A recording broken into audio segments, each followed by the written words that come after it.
మీరు శ్రద్ధగా వినాలని ప్రభు పేరిట మీ అందరికీ మనం చేస్తాం.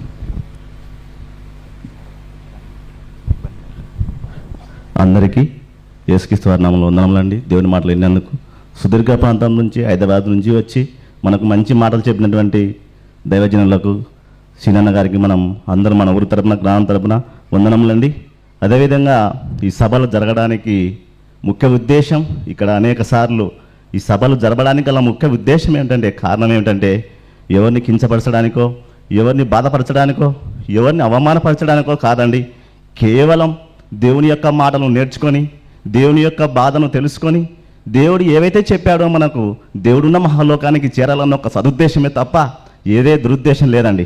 కేవలం మన గ్రామంలో ఉండే మనమంతా దేవుడు ఏ మాటలైతే చెప్పాడో ఆ మాటల ప్రకారం మనమంతా బ్రతికి దేవుడున్న మహాలోకానికి చేరాలన్న ఒక సదుద్దేశమే తప్ప ఎవరిని అవమానపరచాలని, కించపరచాలని, బాధపరచాలని ఏ ఉద్దేశం లేదండి. కాబట్టి ఈ సభలు ఈ విధంగా జరగడానికి ప్రత్యక్షంగాను పరోక్షంగాను ఎంతోమంది ఉన్నారండి. దేవుని యొక్క కృప వల్ల మనం సభలు జరుపుకుంటున్నామండి.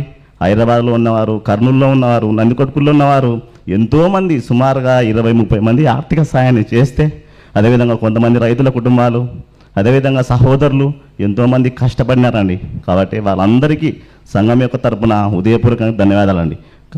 కాబట్టి అందరికీ భోజనాలు చేశారండి కమిటీ సంఘము. కాబట్టి ఎవరు ఇంటికి వెళ్ళకుండా అందరూ భోజనం చేసి వెళ్ళాలని మనవి.